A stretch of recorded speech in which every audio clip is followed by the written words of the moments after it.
Tonight, on the other side of the Capitol, President Joe Biden will tell the American people what a great job he's done. In 14 months, we've seen trillions in new spending and trillions in new debt, the highest debt in the history of our nation. We've seen a war on domestic energy production. In his first week in office, Joe Biden shut down the Keystone Pipeline, destroying 11,000 jobs, destroying 8,000 union jobs. He halted new leasing on federal lands and offshore drilling, and the predictable result of launching an assault on domestic energy production is that energy prices skyrocketed. But for that matter, everything has skyrocketed. Food, electricity, rent, home, lumber, gasoline, heat, every basic expense. Working families are suffering. Then we have our southern border, the absolute chaos and crisis on our southern border. Over 2 million people crossing illegally into this country, the worst rate of illegal immigration in 61 years.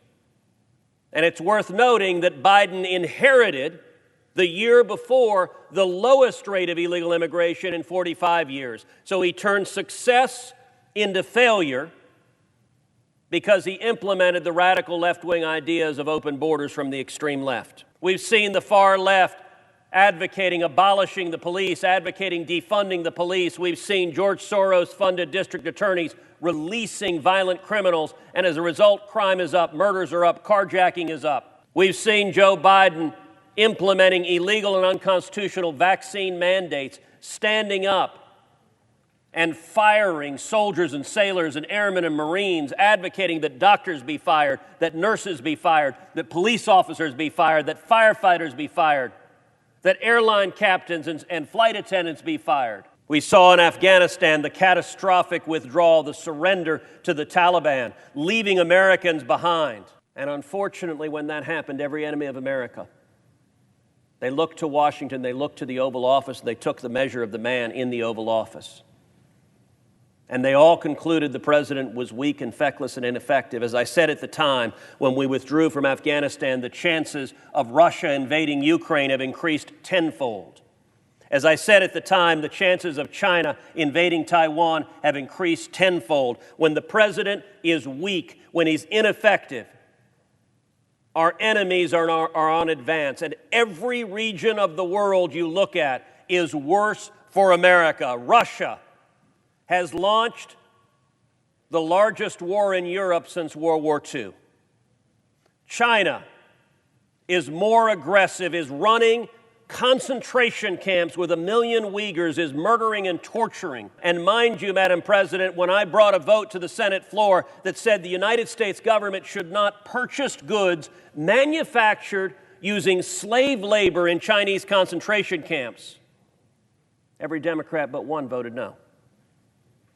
These are extreme positions. This is not the mainstream. This is not the center. This is the radical and extreme left. Nancy Pelosi will not portray it on her face, but she knows in January she will no longer be Speaker of the House.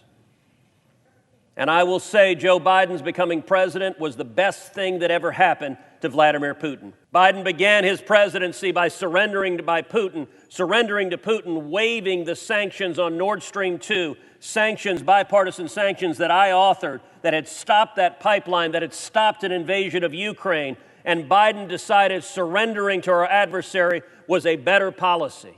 The state of America is strong, but the state of the union and the state of the federal government in Washington is disastrous. We've seen the disaster of the extreme radical left. If Biden could remember the Joe Biden of old, the Joe Biden that swore me into office, the Joe Biden that swore many of my colleagues into office, the Joe Biden that we served with, if he could remember that Joe Biden, it would be a very different administration. But sadly, this White House has decided the radical, extreme, socialist left sets the agenda. And the results of that agenda are playing out for families all across the country.